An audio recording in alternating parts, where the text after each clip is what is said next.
Hey guys, Sean Savage here from Streaker Marine. Today we're in a Quintrex 510 Freestyler.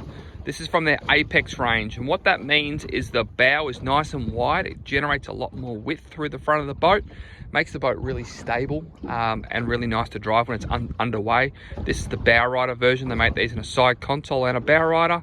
This is the smallest one, it's the 510, so it's got a really good bow rider section still. There's still plenty of room, underfloor storage, nice table, big anchor well. We can get up here and use this as a casting platform as well. And it's incredibly stable. As we walk right over to the side here, the boat is still basically dead level. The stability of these things is one of their best features. Open dash here, which does close, but right now it's connected via bungee strap to be open. We've got our maritime seats, so one with the bolster up, one with the bolster down as we speak. And we have our rear lounge, which folds away and makes it a nice flat surface at the back there for fishing with maximum room. The full foam filled side pockets here, so they've got the roto molded side pockets with the foam behind them, so it's a really nice ergonomic sort of side pocket with plenty of storage and drink holders, etc. A glove box on the passenger side, so an open one and a closed one. The closed one has the Fusion stereo in there. Underfloor storage behind all that. There's storage everywhere in these things. There's a massive storage compartment in the middle here. Storage under all the bow rider seats, as we said a moment ago. This has a ski pole with the bait board, so you can see the ski pole with the Mega Chopper bait board on the top there. There is two bait boards. This is the larger of the two, and we have the Yamaha 115 4-stroke in the pearl white, which is brand new to Yamaha here in Australia, and they look fantastic. They're awesome. So what we're going to do is we'll turn the key, get it going, and go through some performance details. So ignition on, dead quiet, no smoke, no fumes, no emissions. We all know the Yamahas are a renowned motor, but this is an exceptionally nice motor, this one. So what we're going to do, sound is going. We have our gauges here. These are the standard gauges. I think they're called the 6x8s by memory. So we've got the Yamaha's water pressure speed. We've got our battery voltage, our trip calculator, time of the day, our revs, hour meter, and trim. So, talking about this Apex hull for a moment as we go into gear. One of the best features of it is how flat and easy this boat planes. So as we get going a little bit, you'll see the front of the boat basically doesn't lift when we're up and planing. So we can sit on 3200 RPM, 24 kilometers an hour, and the boat's just nice, efficient, on top of the water, safe, stable, slow. So no matter what we're doing, we're coming home into sort of choppy seas and we don't want to be going too fast. A lot of the time in a lot of these boats, we'll have to go a bit faster to get the boat planing on top of the water. But not in this one. We can sit on 26 kilometers an hour and we're very comfortable. The other great feature for that is you're out in the bay or in the river and you're towing the kids on the kneeboard or the biscuit or whatever it is. The boat can sit nice and flat, nice and stable, and we don't have to go too fast for the kids.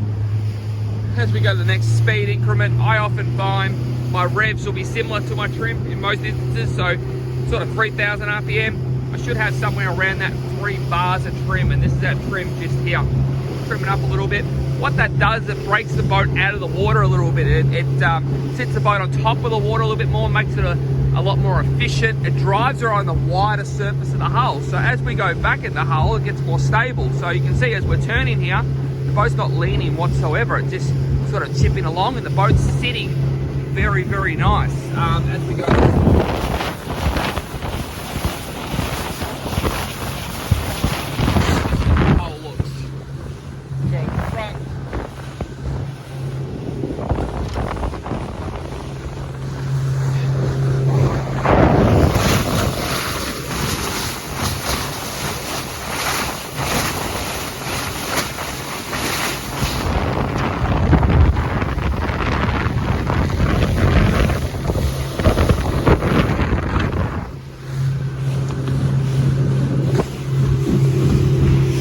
So we'll go to the next speed increment. We might put another 500 to 1000 on there. 4,500 RPM, 50 kilometers an hour.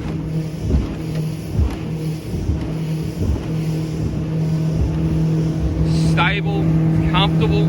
You know, we're doing 50 clicks, we're certainly chugging along. A little bit of a tiny little swell. But you can see as we turn again, boat's not leaning, it's very predictable, it's comfortable to drive. Next one, we'll bump it up a bit more. Still got plenty of power. We'll drop the hammer. 5,900 RPM, 64, looks like kilometers an hour, 65. Look how efficient. And she loves it, which is fantastic.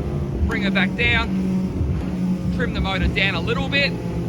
We'll hook it into a turn, so we're going to turn a lot harder than you ever will normally. You can see the boat isn't leaning whatsoever. It's still sitting dead flat, which is sort of crazy when you think about it. As she's turning around, you can see we're turning really hard here at the moment. No cavitating, no porpoising, there's no unpredictability with the hull. It's just doing exactly what we tell it to do.